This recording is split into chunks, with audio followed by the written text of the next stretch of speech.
Nagbigay ng pahayag si Vice President Sara Duterte tungkol sa impeachment laban sa kanya. Pinaghahandaan na ng kanyang legal team ang magiging hakbang nila kaugnay sa naging desisyon ng mababang kapulungan. Ang detalye sa Balitang Pambansa ni Christian Bascones ng PTV Manila. Ipinauubaya na ni House Speaker Martin Romualdez sa Senado kung kailan nila sisimulan ang impeachment trial laban kay Vice President Sara Duterte. Sa isang panayam, iginiit ng House Leader na hindi nila minamadali ang mga senador ukol dito. Nitong Miyerkules sa botong 215, tuluyan nang inimpeach ng Kamara ang Vice Presidente. Ayon kay House Secretary General Reginald Velasco, 25 kongresista pa ang nais humabol sa paglagda sa impeachment complaint. Kung papayagan ng Senate Impeachment Court ang pagdagdag ng lagda, aabot sa 240 kongresista ang kabuuang bilang ng mga sumuporta sa complaint mula sa Kamara. Yung impeachment, sir, minamadali ba niyo ba yung Senado to conduct the hearing? No, it's up to them. Wala kayong binibigat na. It's up to them. We leave it up to their sound discretion.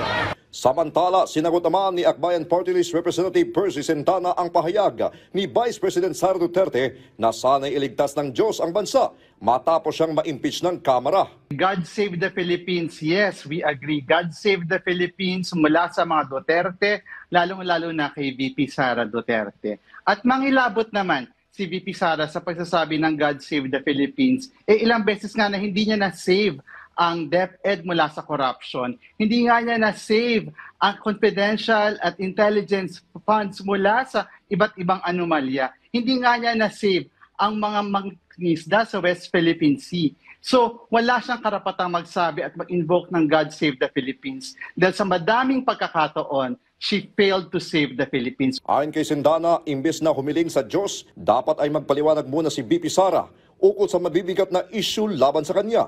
Gusto kong sabihin kay VP Sara, hindi ito usapin ng jowaan. Usapin ito ng public accountability at pananagutan. Yung kanyang statement na sinabi niya mas masakit maiwanan ng jowa kaysa ma-impeach, ipinapakita nun kung gaano kababa ang kanyang regard o pagtingin sa public service. Kung gaano hindi niya pinapahalagahan ang mandato ng taong bayan. Ang grupong Young Guns, binatikos din ang umano'y pagmamaliit ng Vice Presidente sa impeachment. Hindi nila nagustuhan ang umano'y pag-iwas ni VP Sara sa pagsagot sa matitinding akusasyon laban sa kanya.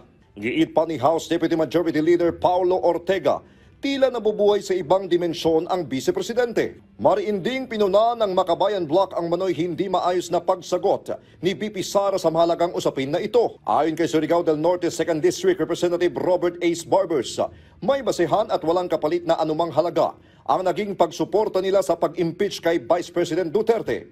Halos 80% ng Kamara ang sumang-ayon dito, kaya't sumasalamin talaga ito sa boses ng taong bayan. Nagkaroon po ng consultation ng mga political parties, no? Sila po ay nabigyan ng kopya nitong complaint na ito, pinag-aralan, inanalyze po nila at pumirma po ang ibang mga membro na sumang-ayon po dito. At wala hong kapalit dito.